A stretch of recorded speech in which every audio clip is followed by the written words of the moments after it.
സലീം മാലിക് വിശദാംശങ്ങളുമായി ചേർന്നു. സലീം, ജയിൽ മോചിതനായ ആൾക്ക് വിരോചിതമായ സ്വീകരണമാണ് രാഹുൽ മാങ്കൂട്ടത്തിൽ ലഭിച്ചത്. അതോടൊപ്പം പകവിട്ടലാണെന്ന ആരോപണം നിലനിൽക്കെ തന്നെ അതിനാക്കം കൂട്ടുന്ന രീതിയിൽ വിവിധ കേസുകൾ, ശക്തമായ വകുപ്പുകൾ, എന്തൊക്കെയാണ് വിശദാംശങ്ങൾ?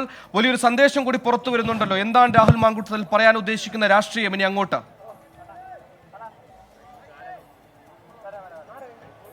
സുഹൈൽ, മണിക്കൂറുകളുടെ കാത്തിരിപ്പിന് ശേഷമാണ് രാഹുൽ മാങ്കൂട്ടത്തിൽ ജയിൽ മോചിതനായത്. ഇന്ന് വൈകുന്നേരം 3 മണിക്കായിരുന്നു കോടതി എല്ലാ കേസുകളിലും ജാമ്യം അനുവദിച്ച് ജയിൽ മോചിതനാകാം എന്നുള്ള നിലയിലേക്ക് കാര്യങ്ങൾ എത്തിയത്. പക്ഷേ പിന്നീട് അനിശ്ചിതത്വങ്ങൾ പലതുണ്ടായി.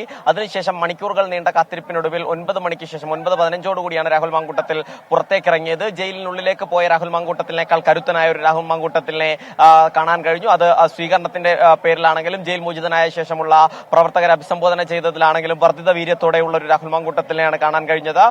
എന്തായാലും വരും ദിവസങ്ങളിലും ഈ സമരം തുടരുമെന്ന സന്ദേശം കൂടിയാണ് നൽകിയിരിക്കുന്നത്. മാത്രമല്ല, പിണറായി വിജയനെതിരെ വലിയ തരത്തിലുള്ള വിമർശനം നേരത്തെ ജയിലിലേക്ക് പോകുമ്പോൾ ഉന്നയിച്ച അതേ മൂർച്ചയിലുള്ള വിമർശനങ്ങൾ ഉന്നയിച്ചു. എത്ര വലിയ മഹാരാജാവെന്ന് പറഞ്ഞാലും ജനങ്ങൾ കിരീടം താഴെ വെപ്പിക്കും, അതിനുള്ള സമരങ്ങൾ തുടരും, ഈ ജയിലറകൾ യൂത്ത് കോൺഗ്രസ് പ്രവർത്തകരെ കൊണ്ട് നിറച്ചാലും സമരം അവസാനിപ്പിക്കില്ല എന്ന് തുടങ്ങിയ ഈ അണികളെ ആവേശം കൊള്ളിക്കുന്ന പ്രസംഗം രാഹുൽ മാങ്കൂട്ടത്തിൽ നടത്തി. ഒപ്പം തന്നെ മാധ്യമങ്ങളോട് വിശദമായി സംസാരിക്കാനുണ്ട്.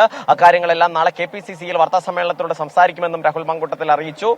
എന്തായാലും വലിയ തരത്തിലുള്ളൊരു വിശദാംശങ്ങൾ നൽകിയത്. അങ്ങനെ എടുത്ത 4 കേസുകളും ജാമ്യം കിട്ടി. രാഹുൽ മാങ്കൂട്ടത്തിൽ ജയിൽ മോചിതനായിരിക്കുന്നു.